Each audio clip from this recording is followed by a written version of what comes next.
نصیب جب قرآن پڑھتے ہیں تو اللہ بھی ان کا سننا پسند فرماتے ہیں. اللہ سنتے ہیں. کتنا پسند آتا ہے اللہ کو قرآن سنو. اللہ کا کلام ہے. یہ حقیقت میں اللہ سے کلام ہے. اللہ سے باتیں ہیں. اللہ سے باتیں. پتہ نہیں کس کس سے باتیں کرتا ہے یہ آج کا مسلمان. لیکن اگر آج اس کے پاس فرصت نہیں ہے تو اپنے محبوب حقیقی سے بات کرنے کی فرصت نہیں ہے. اس محسن سے، اس کریم سے، اس داتا سے، اس مہربان سے، اس سے بات کرنے کے لیے اس کے پاس وقت نہیں ہے.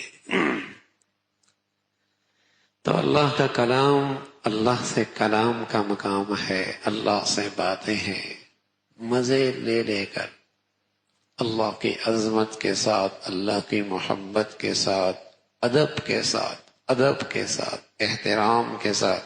قرآن کی تلاوت اللہ سے کلام کی طرح ہے.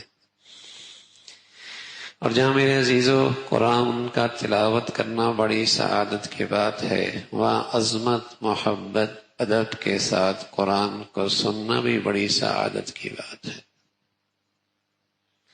جہاں قرآن کی تلاوت بڑی عظمت کی چیز ہے، بڑی سعادت کی چیز ہے، وہاں قرآن کو عظمت کے ساتھ، ادب کے ساتھ، احترام کے ساتھ سننا بھی بڑی سعادت کی بات ہے. تو رمضان کا موسم قرآن کا موسم ہے. قرآن اور رمضان ساتھ ساتھ چلتے ہیں. اتنا تلاوت ہوا کرتی تھی مسلمانوں کے یہاں رمضان میں. اگر آج ان کی تلاوت کا تذکرہ ہونے لگ جائے تو بس اوقات ہم جیسوں کو تو یقین بھی نہ ہے کہ ایک آدمی اتنی تلاوت کرتا کہ دن میں ایک قرآن کے بقدر تلاوت ہو جاتی، رات اتنی تلاوت کرتا کہ ایک قرآن کے بقدر تلاوت ہو جاتی. تو روزانہ 2 قرآن، 30 دنوں میں 60 قرآن ایک تراویحوں میں پڑھتا. 61 قرآن ایک رمضان میں پڑھ لیا کرتا تھا. امام ابو حنیفہ رحمۃ اللہ علیہ، امام شافعی رحمۃ اللہ علیہ، ان حالات کی زندگی میں اتنی تلاوت کہ ایک قرآن کے بقدر. مثلا ایک آدمی نے ایک تلاوت رات کو قرآن تراویح میں پڑھنا ہے تو اس کو اتنی بار پڑھتا کہ ایک قرآن کے بقدر تلاوت ہو جاتی. شیخ الحدیث مولانا زکریا رحمۃ اللہ علیہ فرمایا کرتے تھے، جو رات کو میں نے منزل پڑھنی ہوتی تھی میں اس کو 31 مرتبہ پڑھتا تھا. ایک قرآن سے بھی کچھ زیادہ، کہ اگر 29 کے چاند ہو جائے تو میری 30 قرآن ختم کرنے کی گنتی پوری ہو جائے. اتنی کثرت سے قرآن کی تلاوت. اور کیوں نہ ہو، اللہ کا نبی صلی اللہ علیہ وسلم کے ہاں جبرائیل امین رمضان میں آیا کرتے تھے.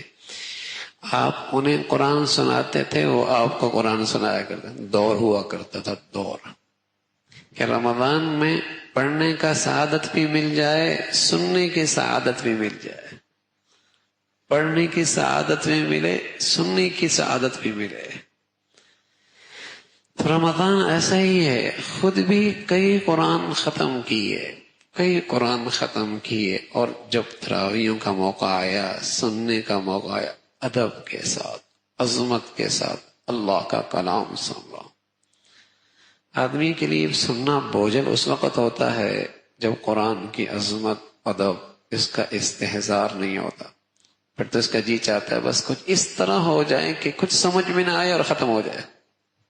پھر تو کچھ اس طرح ہو جائے کہ کچھ اتنا تیز پڑے کہ کچھ سمجھ میں نہ آئے اور ختم ہو جائے.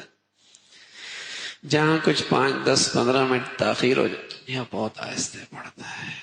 وہاں جائیں گے جہاں بہت جلدی پڑتا ہے، بہت جلدی پڑھا، ہاں یہ بہت جلدی پڑھتا ہے.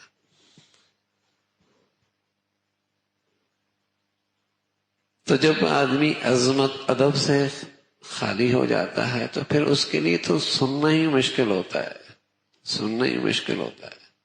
اللہ کا نبی صلی اللہ علیہ وسلم کے بارے میں آتا ہے، یتورمت قدما، پاؤں پہ ورم آ جایا کرتے تھے، اتنا طویل قیام کرتے تھے پاؤں پہ ورم آ جاتے تھے.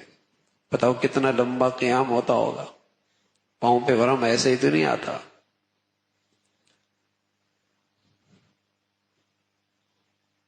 عظمت، ادب، اللہ ہمیں اس کا کچھ حصہ نصیب فرما دے.